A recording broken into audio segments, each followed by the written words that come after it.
Oi pessoal, vocês me conhecem desse canal científico? Eu estou desenvolvendo um motor já há algum tempo. Ele tem que ter um incremento de supercondutor e supercondutibilidade.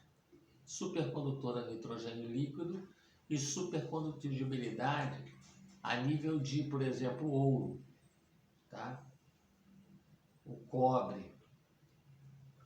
E uma retroalimentação. Mas a grande questão desse meu motor é que ele é um motor de característica infinita. Eu vou tentar mostrar aqui para a câmera o meu cálculo aqui, tá? Ele tem uma hélice, tá certo? De 4 extremidades. Na ponta dessa hélice eu tenho um ímã sul e ele está nesse eixo e é cortado por 2 campos B oriundos de 2 ímãs, tá certo? Então 2 ímãs na posição sul-norte, norte-sul, tá certo?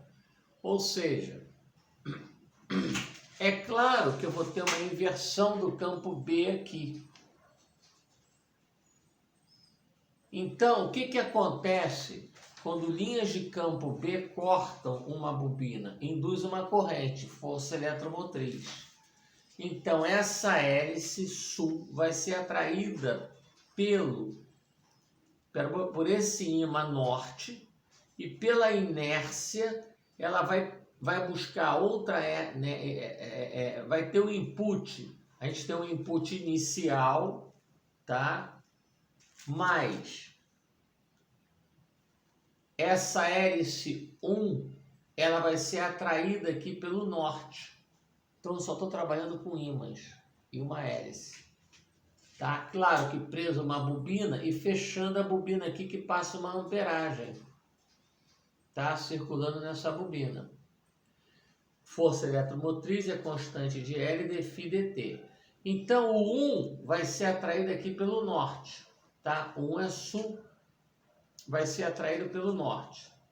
Depois vai vir o 2, que vai ser atraído também pelo norte.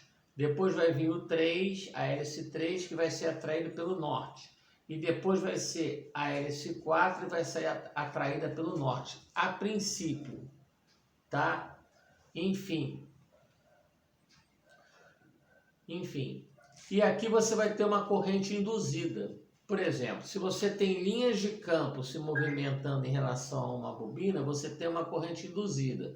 Se você tem uma bobina se movimentando a um campo B, você também tem uma corrente induzida. Só que aqui você vai colocar sul-norte. Tá? Por quê? Porque ele completa essa volta aqui pela inércia. Porque ele vai tendo input do 1, input do 2, eu digo a nível de input mecânico, tá? Eletromecânico aqui. O input inicial você tem que disparar ele.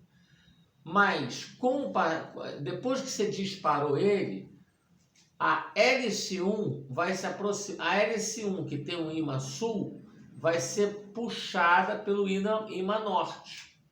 E vai entrar numa inércia aqui. A hélice 2, que tem um ímã sul, vai ser puxada também pelo ímã norte e vai pegar uma energia cinética aqui, tá certo? E essa energia cinética vai entrar numa inércia e ela vai seguir à frente. Aí em seguida vem a hélice 3, que tem o ímã sul, vai ser puxada pelo ímã norte e além da atração, ela vai seguir pela inércia com uma determinada energia cinética, ela segue também a inércia. Depois vem a hélice 4, São 1, 2, 3, 4 L. A hélice 4 é puxada, que é que tem na extremidade, todas elas têm na extremidade sul.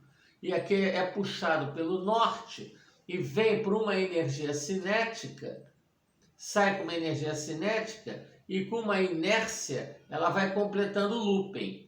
Então, quanto mais hélice eu colocar aqui, eu aumento o meu rendimento. Então, eu vou ter um giro aqui. Então, como uma linha de campo B corta uma bobina e induz uma corrente, eu posso fazer o contrário. Eu tenho o campo B e está girando, atraído pelo ímã. E aqui eu também tenho a indução de uma corrente. Com isso, eu tenho uma rotação infinita, tá? Só que eu preciso de torque. Eu preciso de torque. Se eu botar uma carga, pode perder o torque. Então, o que eu faço? Supercondutor, que é com nitrogênio líquido, que é diferente de supercondutibilidade com o ouro ou o cobre, elementos com supercondutibilidade,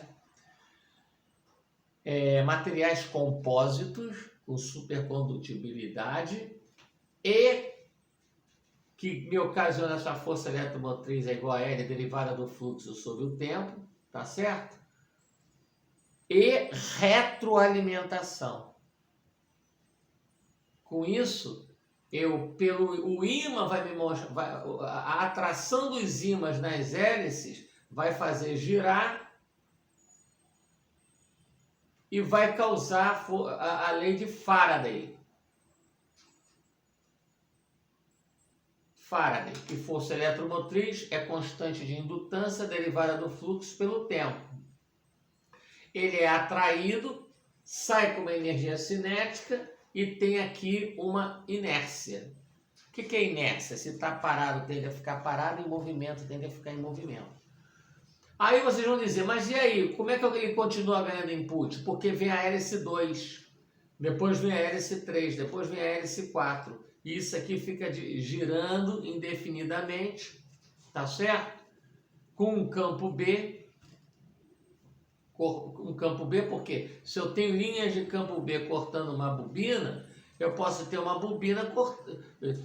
Tem que haver um movimento relativo entre as linhas de campo B e a bobina, ou a bobina em relação às linhas de campo B. No caso, a linha de campo B aqui está fixa, mas como ela é atraída pelo ímã, ele vai girar e o movimento é relativo. Então, se eu tanto faz eu ter uma linha de campo B em relação a uma bobina, eu tenho uma força eletromotriz, que é L dφ dt, ou eu tenho uma bobina cortando um campo B. Eu tenho uma força motriz L dφ dt. Então ele fica indefinidamente girando aqui. Só que eu preciso de torque. Para torque, eu aumento o meu número de hélices aqui, que eu já falei, para obter esse torque. Eu vejo a questão aerodinâmica.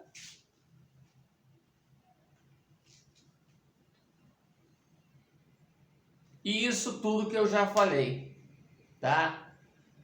A questão aerodinâmica, supercondutor, supercondutibilidade, o supercondutor com nitrogênio líquido, que ajuda na repulsão, supercondutibilidade, que ajuda na condução, e retroalimentação, que ajuda no rendimento.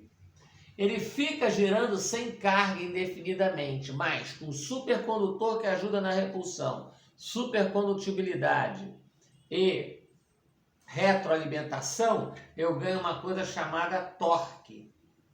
Aí vocês vão me dizer, bom, se eu fizer um grandão, eu tenho um torque suficiente. Eu posso fazer um pequeno para um sistema de telecomunicações na selva, por exemplo.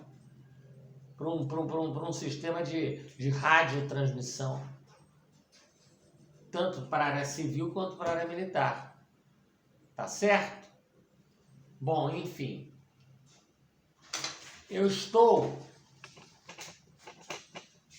aguardando um investidor e um laboratório, porque eu sei e garanto que isso funciona, porque eu tenho já o protótipo disso aqui e eu já vi alguns sistemas parecidos. tá?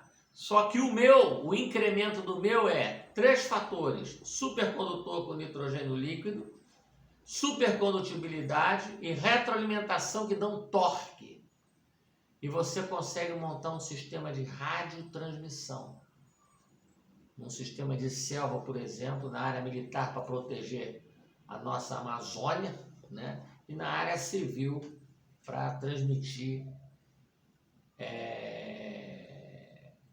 algum tipo de informação útil na área educacional, por exemplo.